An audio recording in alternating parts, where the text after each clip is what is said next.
Bites from this week. First up, Hillary versus Donald Trump on disgracing democracy. Who wins? Watch this. Donald Trump is doing his best to confuse, mislead, and discourage the American people. I mean, he's such a downer, right?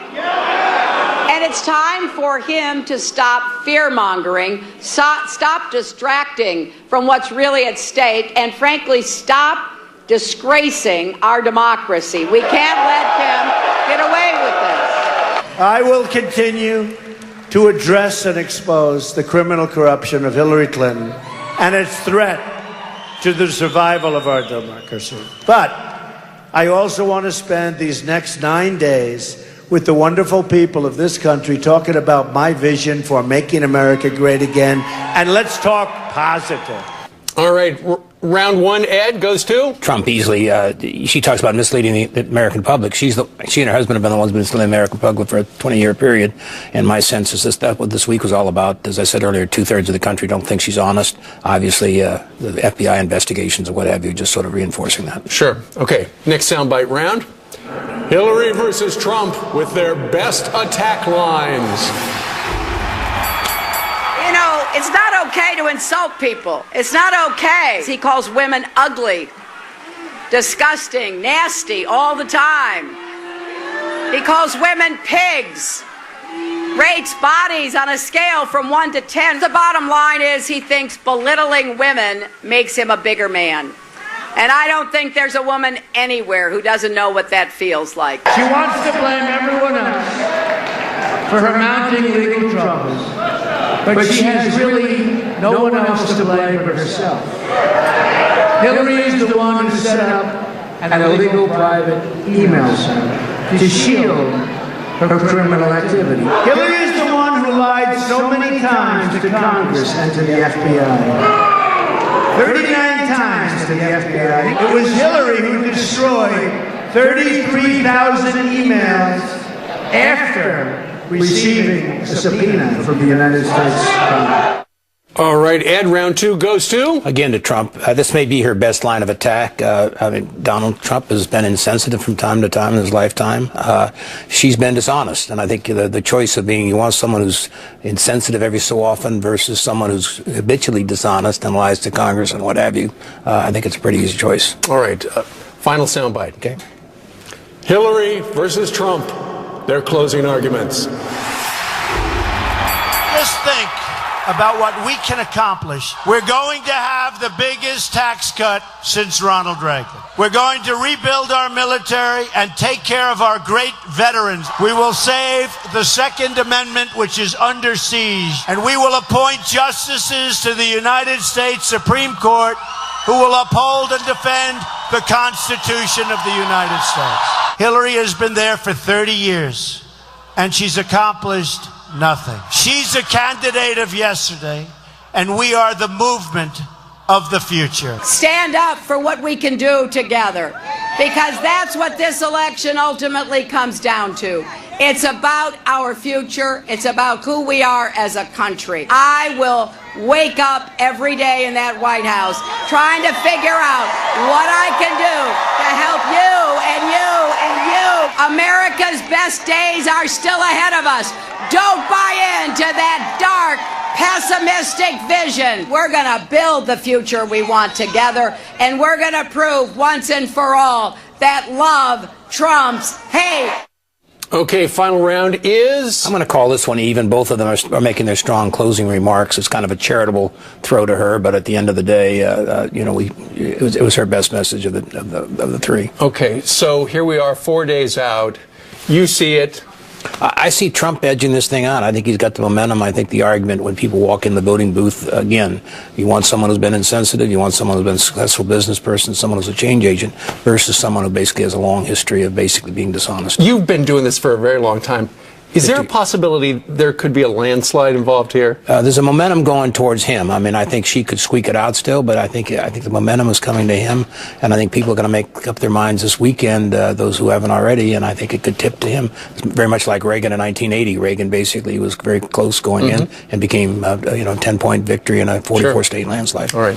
Ed, it has been a pleasure having you pleasure. around. I appreciate it very much. Thank you. You're in the ring. Thank you, sir. Thank you. Excellent analysis. All right. Meanwhile, straight ahead, you know how important the state of Florida is in this election, and it looks like there's a trouble in paradise for Hillary. One candidate stands out best to me as someone who's going to not shy away from issues of life and liberty. Of course, I don't want someone who's, hiding things.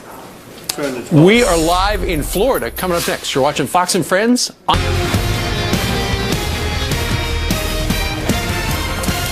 4 days to the finale, and it's an all-out fight for Florida the last weekend before the election. The Sunshine State, as always, playing a pivotal role in picking the next president. Phil Keating is live in Miami with a look at the latest polls. Hey, Phil. Good morning, people. Florida, the quadrennial toss-up state, is, once again, a toss-up. As far as early voting goes, the Hispanic vote is up significantly here in Florida, while the African-American vote is down substantially. And for that reason, President Obama last night led a rally in Jacksonville, and Hillary Clinton returns to South Florida this weekend. As always, Florida is the big electoral college prize with its 29 electoral votes. Could go either way at this point. To win, you need to get nationally to 270. If the election were today, our Fox News political team currently scores it like this. Clinton, 283 votes in the bank. Trump at 192. Toss-up 63. But Donald Trump does not think Hillary Clinton should look at that and be feeling confident, but instead worried.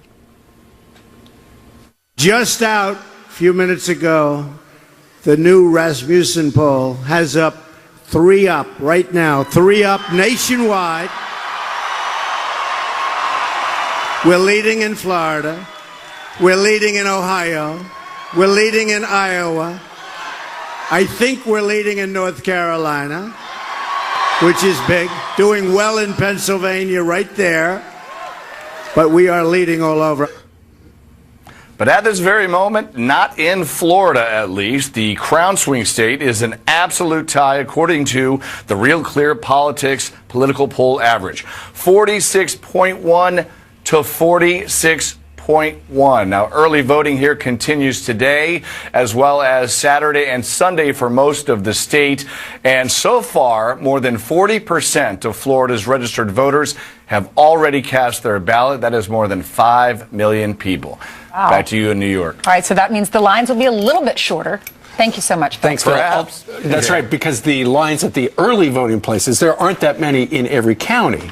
There's only 1 or 2 in big counties like Palm Beach, and so the wait can be an hour or 2 wow. to do early voting. Early voting. Yeah. Interesting.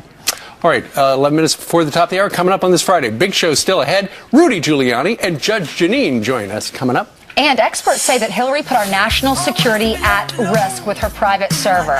But did she also put our military members at risk? That is next.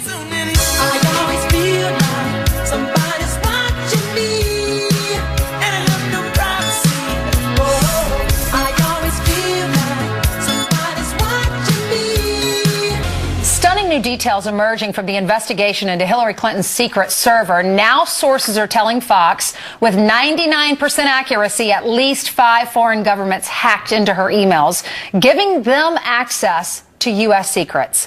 What kind of danger does that put everyone in here in America? All right, let's ask Tyler Cohen-Wood. She is a former DIA cyber deputy chief and a cybersecurity advisor for Inspired e-learning. So, Tyler, we look at this as laymen and we think this is bad. What's the danger?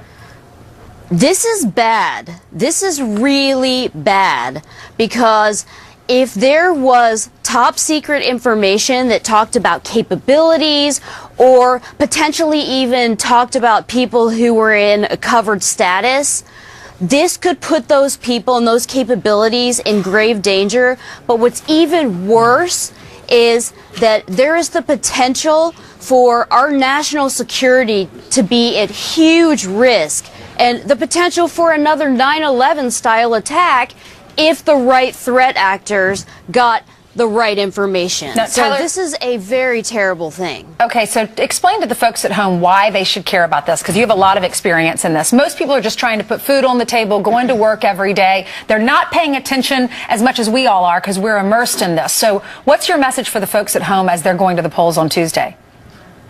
So when you go to the polls on Tuesday, make sure you do your research and make sure that you understand that there is potential for one of the candidates to have significantly not been honest, to have not taken security seriously, to felt above the law by having this private email server, and we won't even go into the foundation. But when you talk about the actual cyber hits, you're talking about drone strike locations, you're talking about people in the Pakistani or Afghani government that might be working for us, so you're talking about people within the CIA whose names might be relevant there. You're talking about operations in mud huts that could be locations for our intelligence apparatus. Absolutely. And capabilities that have been developed to protect our country that have cost the taxpayers billions of dollars. Do you think operations have been halted because of information that was found on her server? I would not be surprised. And the biggest problem is, we know as of now, the word is there's at least 5 foreign threat actors that have infiltrated this system. We may not know. There could be significantly more, and when doing a forensic analysis, you may just not have the evidence, so you may not know exactly how many attacks there have been. And if you want to know what the emails are, we do know this, that the 650,000 on